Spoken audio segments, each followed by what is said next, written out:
ver o PowerPoint?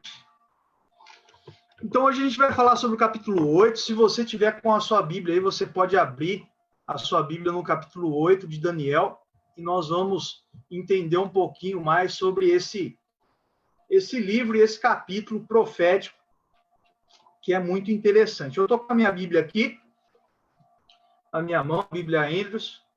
Eu vou abrir aqui em Daniel, deixar do meu ladinho aqui, para a gente sempre estar recorrendo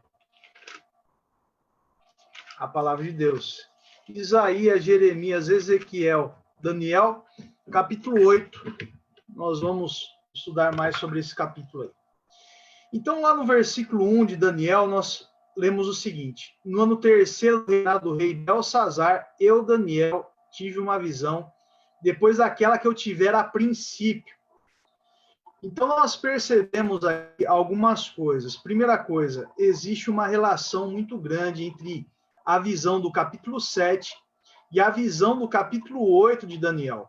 Nós vemos que, ao findar o capítulo 7 de Daniel, lá no versículo 28, Daniel estava muito perturbado com tudo que foi relatado a ele. Inclusive, nós estudamos esse capítulo na semana passada, e nós vimos quantas coisas ali terríveis iriam acontecer com o povo de Deus.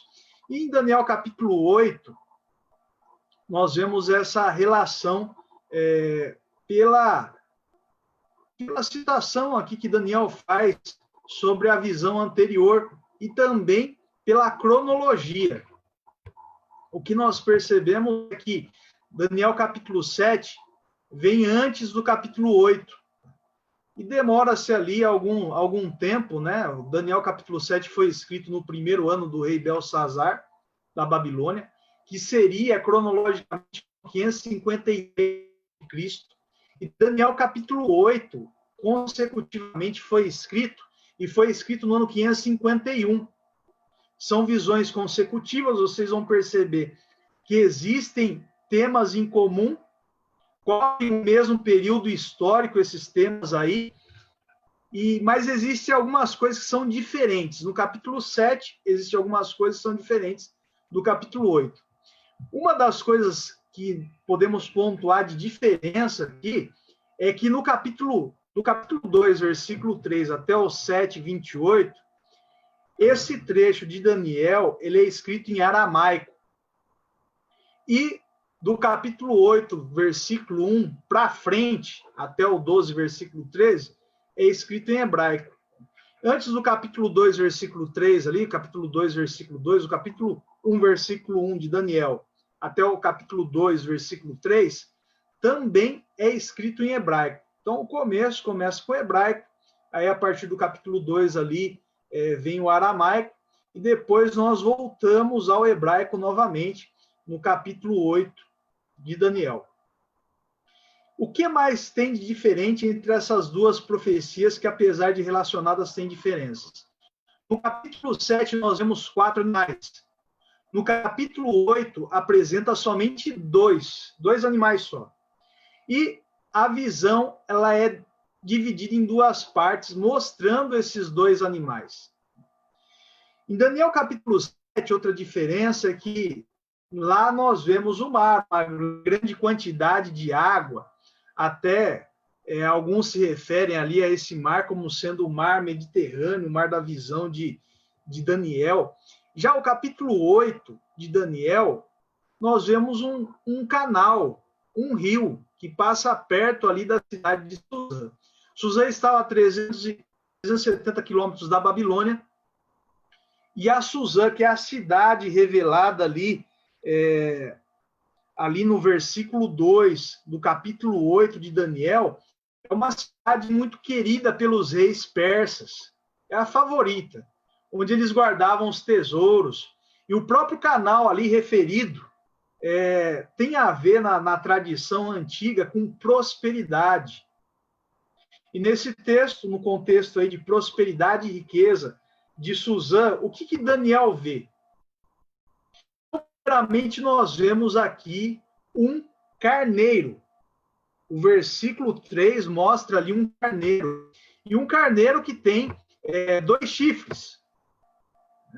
O versículo 3 mostra esse carneiro com 2 chifres, que um é maior que o outro, nós vimos no texto aqui, e esse carneiro, ele vai em direção, ataca o ocidente, o norte, o sul.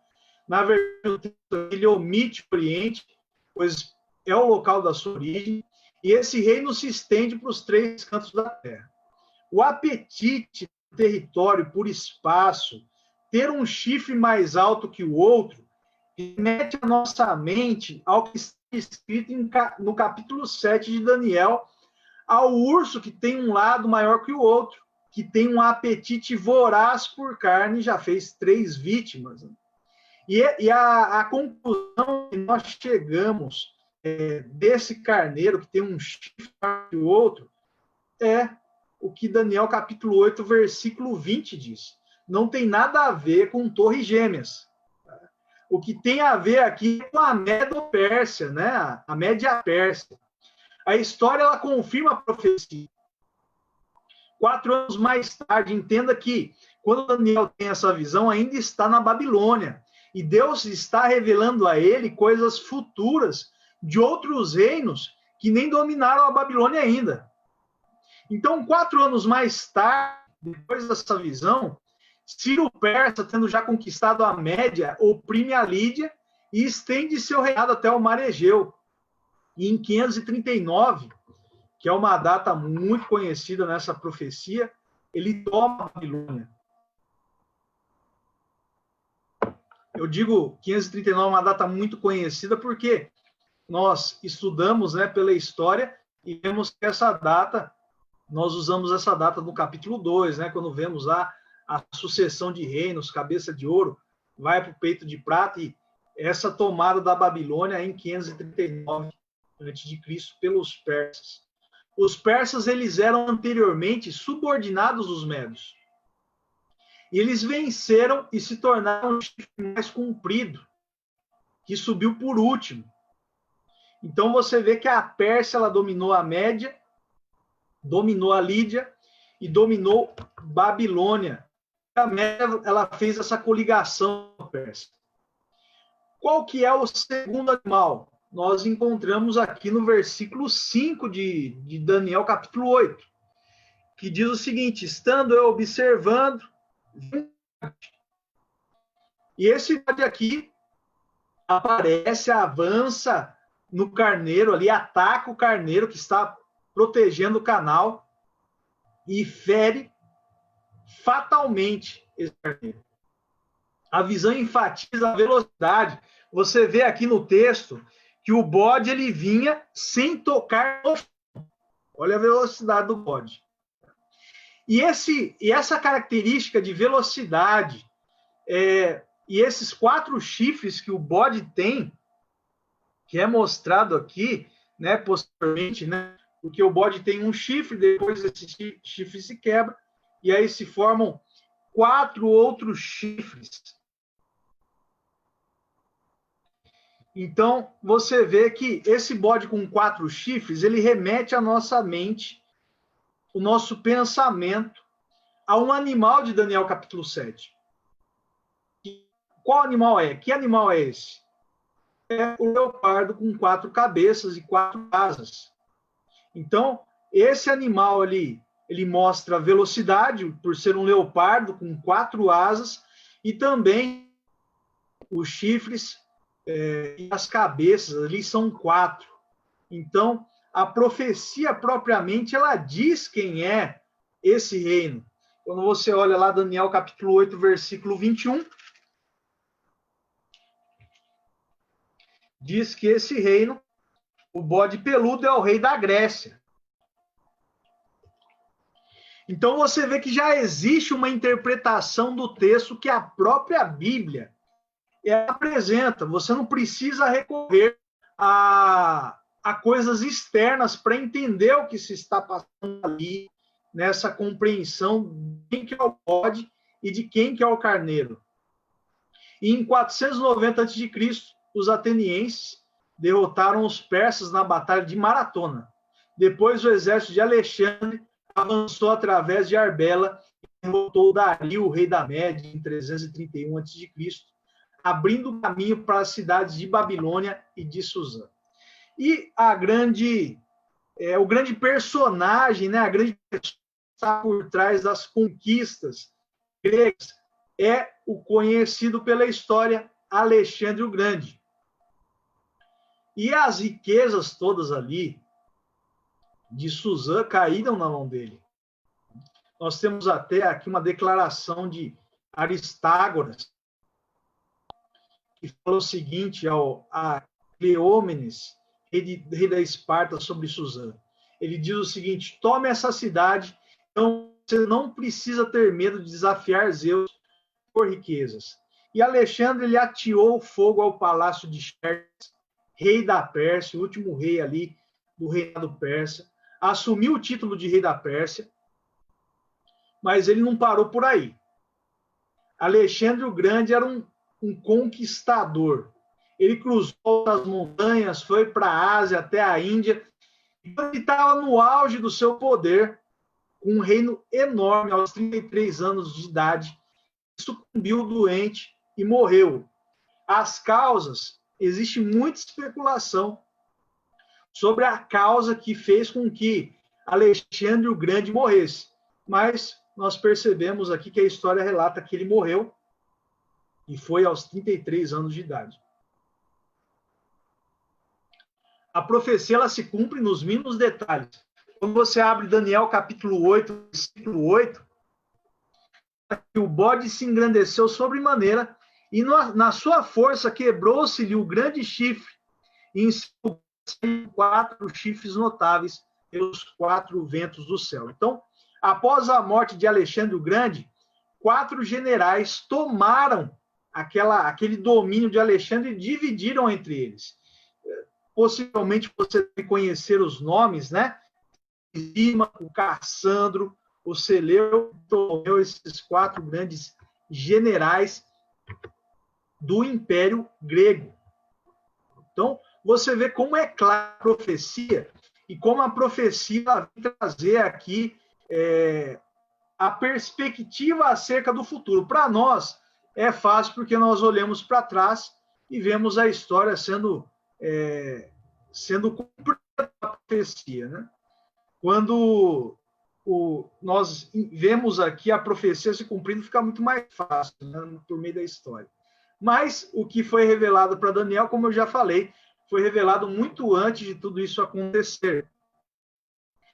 E aí entra um outro poder após esses 2 poderes representados aqui, que é o poder do chifre pequeno. O chifre pequeno nós já comentamos ali na semana passada, e você não viu, você vê no YouTube. Tá? Você pode entrar no meu canal ali e assistir. E o que nós vemos? Quais são as características similares em Daniel 7 e Daniel 8 com respeito a esse chifre? Ele tem o mesmo nome, para começar, o versículo 9 ali mostra que ele é o chifre pequeno.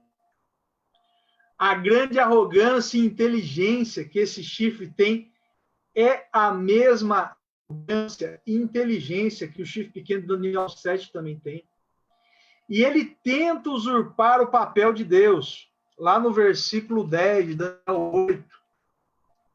Olha só o que é dito aqui, Daniel 8, versículo 10. Cresceu até atingir o exército dos céus, e algum do exército das estrelas lançou por terra e os pisou. Se engrandeceu-se até o príncipe do exército. Ele tirou o sacrifício diário e o lugar do santuário foi deitado abaixo. Então você vê esse engrandecimento, essa vontade de usurpar o lugar de Deus. É como a Torre de Babel ali, esse próprio termo engrandecer é utilizado ali com respeito à Torre de Babel, ao orgulho das pessoas que construíram a Torre de Babel. Então, continuando aí, nós vemos que é um poder que persegue os santos. O versículo 24 nos mostra isso, nos apresenta isso. Assim como em Daniel 7, o chifre pequeno perseguiu os santos. E nós vemos que esse poder ele sucede os reinos, ele sucede os animais. Assim como o chifre se sucedia ali do animal terrível e espantoso, saía da cabeça do animal terrível e espantoso, destruía outros três, esse poder ele é posterior aos animais, representados aqui seriam o carneiro e o bode, e permanece até o fim como o único poder.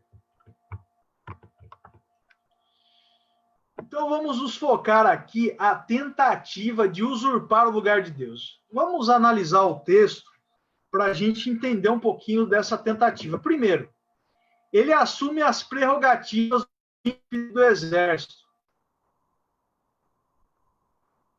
Retira o sacrifício diário, que como vocês estudam a Bíblia aí, conhecem que o tamir era o sacrifício que queimava todo o tempo no altar e simbolizava a presença fiel de Deus entre o povo, como diz Êxodo 29, versículo 42 a 46. Então, essa noção de que Deus se faz presente entre seu povo, ela é tirada, tá? E o chifre pequeno se coloca no lugar dessa noção, como intermediário entre o povo e Deus. Então a gente já começa a fazer algumas conexões aí, né? O chifre, lá no versículo 12, fala que deitou a verdade por terra. Capítulo 8, versículo 12, deitou a verdade por terra. Nós vemos em Daniel capítulo 7, né, que ele busca mudar os tempos e a lei. E aqui ele despreza a lei. O que o deitou aqui, a verdade por terra, a palavra utilizada ali no hebraico é pisou. Tratou com descaso, com desprezo, destruiu. E aqui a verdade, a palavra verdade, é sinônimo de lei. Ele pisou a lei, a vontade de Deus por terra. Salmo 43, versículo 3, você vê isso. Salmo 119, versículo 43, você também pode ver isso. Eu não vou abrir aqui, porque senão vamos delongar, né? E verdade em hebraico é uma ação concreta de obediência a Deus. E não tem a ver com esse conceito abstrato que nós temos de verdade. A verdade é estar de acordo com a lei. E essa palavra tem relação com a palavra amém. A palavra emet, que é a palavra verdade, ela tem relação com a palavra amém. E dessa palavra amém, nós tiramos alguns significados de obediência, de ser fiel. Isso implica uma referência a uma autoridade superior. Então, quando se fala amém, você tá se colocando uma atitude de obediência, de ser fiel a alguém que é superior, ou seja, a Deus, a palavra de Deus. E é interessante o que comentaristas judeus dizem sobre essa questão do chifre pequeno. Diz que o chifre pequeno anularia a Torá, que é a lei, e a observância dos mandamentos. Então, continuando aqui, para nós entendermos um pouco mais sobre esse chifre, nós vemos já a sua atitude de se colocar no lugar de Deus, de se colocar entre o povo e Deus, procurando ter ali uma função religiosa e, de certa forma, atacando a Cristo Jesus, atacando o exército do céu, atacando os crentes na palavra de Deus. E uma das grandes questões que a profecia ela mostra, porém, muitas vezes é mal interpretada, é com respeito à origem do chifre pequeno. É o mesmo chifre que é apresentado no capítulo 7 e 8. Mas existe uma diferença. A diferença ali é com respeito à origem. Uma leitura superficial do texto, o chifre, ele procede. O chifre que seria ali representado pelos 4 generais gregos. Mas isso é uma sugestão errônea na leitura hebraica do texto. Quando você vê essa expressão ali, chifre, do capítulo 7, você vê ali que o chifre ele sai de um animal, ele surge de um animal. Né? E no capítulo 7 também nós vemos os 4 ventos que balançam o mar, que fazem surgir os animais. Né? E o chifre geralmente ele cresce na cabeça e não em outro chifre. Além disso, no livro de Daniel, quando um chifre aparece depois dos anteriores, é sempre à custa de algum deles. Tá? Então, você vê Daniel 7, versículo 8, você percebe isso. E quando está se referindo a esse chifre, quando nós fazemos uma leitura no hebraico, nós percebemos que é errônea realmente a ligação desse chifre com como surgindo de outro chifre. Essa interpretação errônea chega a lidar com esse chifre como sendo o antigo Epifânio, né? Aquele homem lá antigo que entrou ali no santuário e fez um monte de coisa errada lá, queimou porcos e tal. Então, como sendo esse rei que não tem nada a ver com a profecia, porque o chifre, a própria profecia mostra que ele tem uma duração aqui, esse chifre pequeno, ele tem o seu domínio até o tempo do fim. Antigo Epifânio já foi faz tempo. Então, vamos entender melhor esse texto. Da onde esse chifre surge? Chifre, entenda, é uma palavra feminina. Passo que o vento pode ser masculino ou feminino. Isso significa que o substantivo antecedente relacionado com eles não pode ser chifre, e sim ventos, que pode ser uma palavra masculina. Então, ali na referência da onde surgiu, assim que eu vou até ler para vocês entenderem melhor. Aqui existe, logicamente, já uma interpretação do texto. E ali fala aqui dos chifres, né? Saíram 4 chifres ali do bode, lá no versículo 8, tá? Para os 4 ventos do céu. A origem desse chifre, ela não tem a ver com a questão do outro chifre. A origem tem a ver com os ventos, porque a relação que é feita aqui da onde saiu ali deles masculino, tá? O chifre saiu deles quem? Dos 4 ventos, e não delas, que seria o feminino de chifre, tá? Ou dela, que seria o feminino de chifre. Tá? Eu não sei se deu para entender aqui, mas quando está se falando da origem do chifre pequeno, não está relacionado com o chifre, porque o substantivo ali relacionado tem a ver com a palavra masculina. Então, saiu deles, de quem? Dos 4 ventos, um chifre pequeno. Se fosse no hebraico, tá ali, só para explicar para vocês, se fosse sair do chifre, falaria, sairia dela, e não deles. Porque a palavra chifre é uma palavra feminina. E o chifre pequeno sai da palavra masculina, que é ventos. Tem essa relação com ventos. E o chifre pequeno surgiria, então, de um dos 4 ventos. Pelo Império Romano surgir do Ocidente, isso fica mais claro. Né? Os impérios ali, a maioria que surgem, que são relacionados aqui, são impérios do Oriente, mas esse poder surge do Ocidente, ou seja, um dos 4 ventos do Ocidente ele surge. Então, nós vemos que esse chifre ele aparece de um dos 4 pontos cardeais, que seria o Ocidente, do Império Romano, como Daniel capítulo 7 assim explica. E qual que é a relação que existe nesse texto do carneiro com o bode? Daniel ele se foca nesses 2 reinos e nesses dois animais. O enfoque principal, na verdade, não é os reinos em si, mas os animais. E além deles apresentarem ali animais, né, carneiro e bode, que era muito conhecido ali no santuário, eles também, esses dois animais, evocam o dia da expiação, com a oferta dupla de um carneiro e um bode.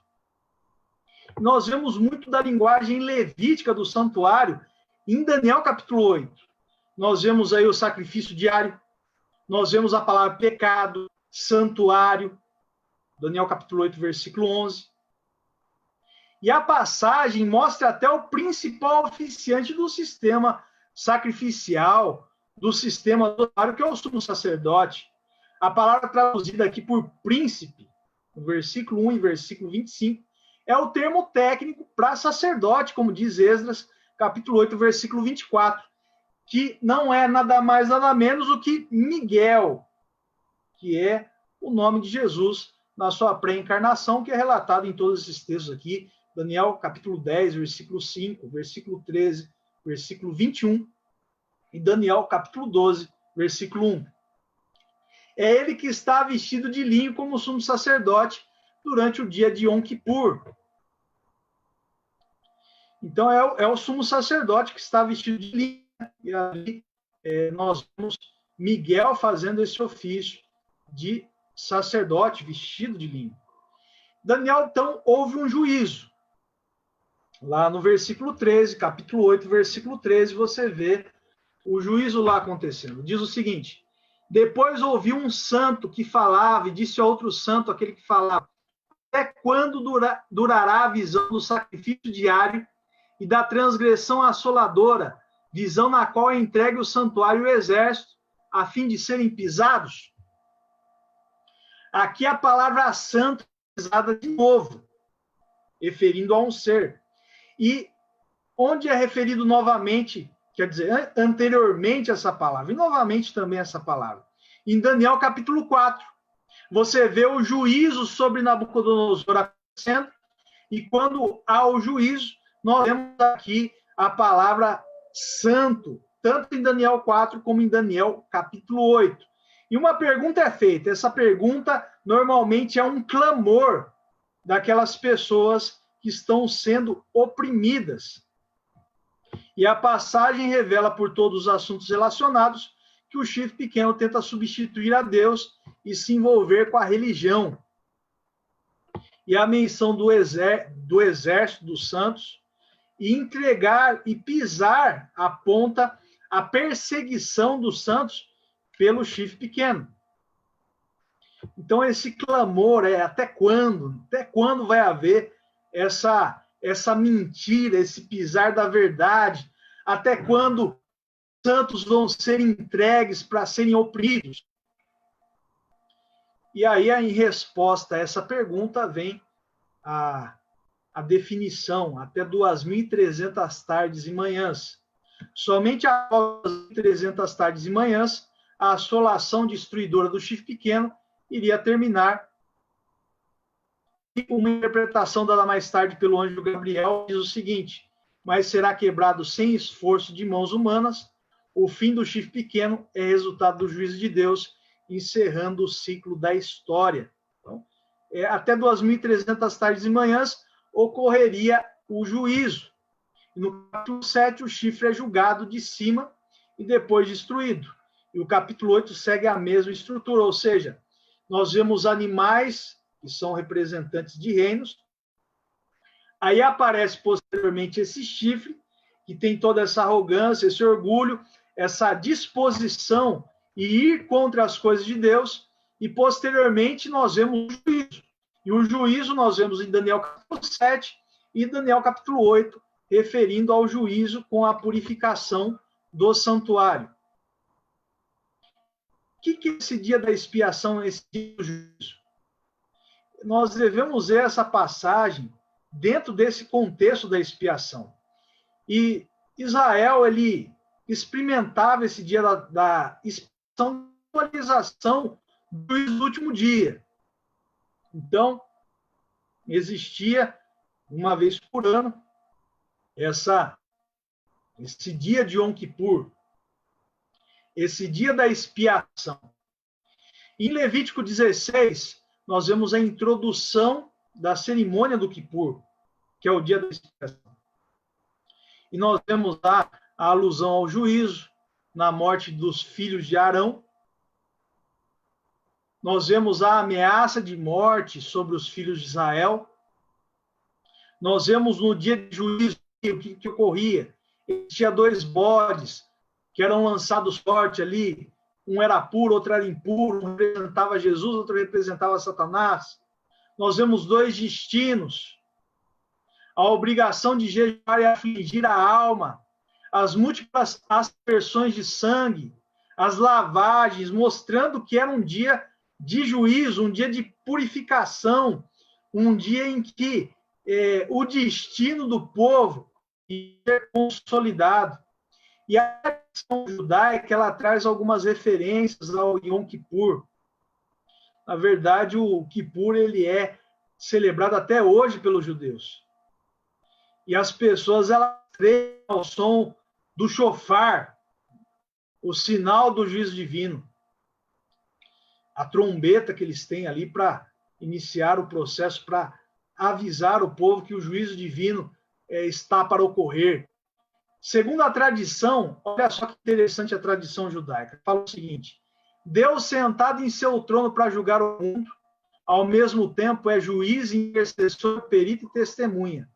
Abre o livro dos registros, este é lido, sendo encontrada aí a assinatura de todos os homens. A grande trombeta é tocada, ouve-se uma voz calma, pequena, e os anjos estremecem, dizendo: este é o dia do juízo. A tradição, o juízo ele começa no primeiro dia do ano. E os 10 dias que precedem são 10 dias em que deve ser preparado o coração para o juízo. Porque o juízo divino selará o de cada indivíduo. Eles têm, portanto, 10 dias para se arrepender, podendo viver ou ter a morte como punição pelo comportamento pecaminoso. Então, são 10 dias de reflexão, 10 dias de arrependimento, preparando para o momento do juízo. E esse momento do juízo é um momento único. É único no tempo, no qual a totalidade do povo de Israel e todo o santuário era purificado. É o único momento em que o sacerdote poderia adentrar aos santos e apresentar-se fisicamente a Deus. É o único momento ao qual o grande perdão de Deus se estendia, além do perdão simples e individual. O pecado era perdoado e banido do arraial. O sumo sacerdote ele enviava Azazel, a encarnação do pecado, para o deserto, como diz ali Levítico, no capítulo 16, versículo 21. Então, vamos entender uma coisa, que a questão do santuário, ela é relacionada com o mundo também. A descrição da construção do santuário, feita em 25 a 40, é feita em 7 estágios, assim como a construção do Templo de Salomão. E o santuário e o templo, quando eles são concluídos, é dito concluiu a obra. E essa conclusão da obra, ela é dita 3 vezes na Bíblia. E essa conclusão da obra faz-nos lembrar de uma outra parte da Bíblia, que é a criação. E o Salmo dá essa ideia de ligação entre o santuário, o templo e a criação. Em certo sentido, o Kippur ele lembra a criação do mundo. E tanto o dia da expiação quanto o sábado são distintos, como únicos dias no qual o povo não deve realizar nenhuma obra.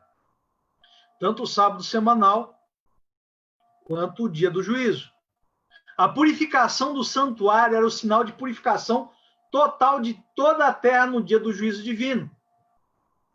Para os israelitas, o Kippur simboliza a purificação do mundo, uma nova vida, um novo momento, ao ser conferido perdão a uma reação.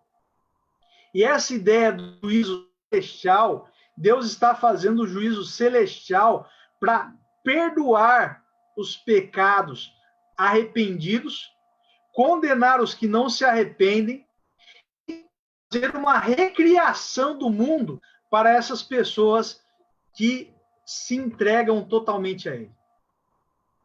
Então, existe um Quipur terrestre e existe um Quipur, um dia de expiação celestial. O Quipur terrestre é o Quipur em que os israelitas, o dia da expiação em que os israelitas celebravam ali no deserto, uma parte da versão do Quipur celestial. A profecia de Daniel, ele vê no horizonte da história o Quipur celestial, descrito em termos de juízo e recriação. O Quipur, o que é o Quipur? É o anúncio do juízo divino e a esperança de recriação. Os israelitas, ali na festa da expiação, na celebração da expiação, lógico que era uma celebração com arrependimento, tinha um outro toque de celebração, né?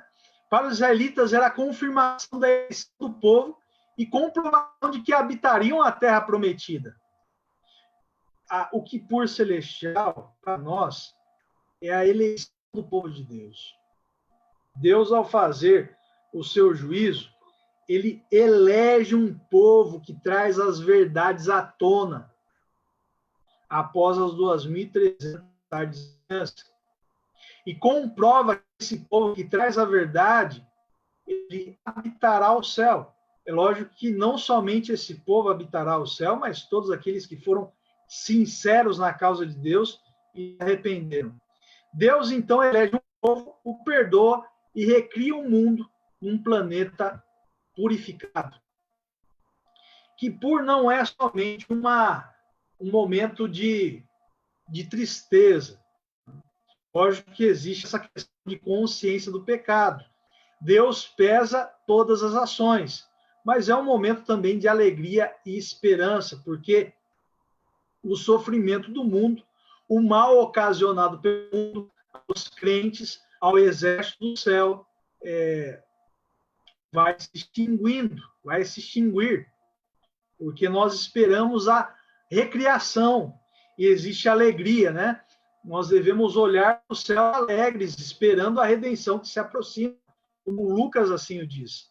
A salvação não é uma mera experiência mística ou psicológica, mas um evento de proporções cósmicas, que vem do além e está situada na história. Então, a salvação em si é celebrada nesse momento de juízo. Inclusive, nós vamos entender melhor que o juízo já está ocorrendo, mas essa celebração ela é uma demonstração de que Jesus está voltando e vem salvar essa expiação, esse momento de juízo. É um momento também que alegra os crentes, porque Jesus está voltando, Jesus está às portas. Jesus ele vai vir e levar os seus. É algo que vai acontecer na história. É algo de proporções cósmicas. E qual que é o tempo do juízo divino? Quando vai iniciar o processo de juízo? O 7 localiza o juízo para depois de um tempo, 2 tempos e metade de um tempo. Nós vimos semana passada, esse chifre pequeno é o próprio anticristo e o tempo que ele domina é um tempo, 2 tempos, metade de um tempo. Faz a soma aí rapidinho, você vai descobrir que é 3 anos e meio. 3 anos e meio é o tempo do ministério de quem? Portanto, estamos nos referindo aqui ao anticristo. Isso é segundo o que estudamos aí depois de 1798, como começou ali esse poder a reinar em 538, tempo, 2 tempos, metade de um tempo, 1.260 dias, 1.260 anos proféticos, vai cair em 1798, com a prisão do Papa Pio VI pelo general Berthier. E o anjo Gabriel, no capítulo 8, versículo 17 e 20, versículo 26, fala que essa revelação tem a ver com o tempo do fim. Então, você tentar situar 2.300 tardes e manhãs como dias literais, está mais fora do que arco de barril, porque tem a ver com o tempo do fim. E o capítulo é explícito. O reino do chifre pequeno duraria 2.300 tardes e manhãs, colocando no princípio do ano 2.300 anos. Mas a profecia do capítulo 8, entenda, não fixa o início desses 2.300 anos, ou seja, esses 2.300 anos apresentados a Daniel, eles não têm uma partida fixa mostrada para Daniel. Possivelmente nós deixamos aí o capítulo 8 com certa frustração, pois necessita de mais informações para entender a visão. O foco está no evento, que é o evento do juízo divino. E juízo e recriação são as duas faces do Kippur. E aqui eu quero trazer para você a questão dessa mensagem que temos que levar nesse momento do mundo. Como vocês, a maioria de vocês conhece aí essa cronologia profética, as 2.300 tardes e manhãs finalizam em 1844. Nós vamos falar do ponto de partida semana que vem, se Deus quiser, o ponto de partida da profecia das 2.300 tardes e manhãs. Mas finaliza ali esse ciclo e começa o juízo em 1844. E as profecias de Apocalipse, que é uma extensão da profecia de Daniel, capítulo 13 e 14, mencionam um mensageiro que tem uma dupla mensagem, que é uma mensagem do Kippur, uma mensagem de expiação. Qual que é a mensagem? Temer a Deus e dar-lhe glória, pois é chegada a hora do seu juízo. E adorai aquele que fez o céu, a terra e o mar e a fonte das águas. Isso é que é referido em Apocalipse 14, versículo 7. Então, o chamado a partir de 1844 é para uma mensagem de expiação, de juízo, conforme a Bíblia nos mostra que o juízo inicia ali em 1844. E, a partir de então, surge uma nova adoração que envolve juízo e criação. Será uma adoração mais do que emocional, mais do que espiritual. É uma adoração baseada na verdade, na criação, no juízo, conforme as profecias dizem. E como que é essa adoração no tempo do fim? Daniel e Apocalipse revelam uma adoração que brotará da esperança do juízo, brotará da salvação divina, da fé na criação. Além disso, essa adoração testemunhará da própria fé bíblica. O livro que, de fato, começa com a criação, em Gênesis capítulo 1, versículo 1 em diante. Mateus capítulo 1 fala sobre a criação, João capítulo 1 também, e termina com o juízo e salvação, como é dito nesse texto de Mateus 4, versículo 2, Apocalipse 22, 17 a 21. Então, amados, estamos num momento muito importante da história, num momento em que a profecia ela tem se cumprido. Portanto, devemos estar aí proclamando essa mensagem de juízo, de salvação, de recriação, lembrando que Deus é o nosso juiz, é o nosso Criador, conforme Apocalipse assim o diz. Deus abençoe muito vocês, espero que vocês tenham gostado desse estudo de Daniel capítulo 8, e semana que vem temos mais uma compreensão aí sobre o texto de Daniel. Tá joia? Para finalizar, quero convidar você a inclinar sua fronte para nós orarmos a Deus e finalizarmos aqui esse culto ao vivo que tivemos. Vamos orar?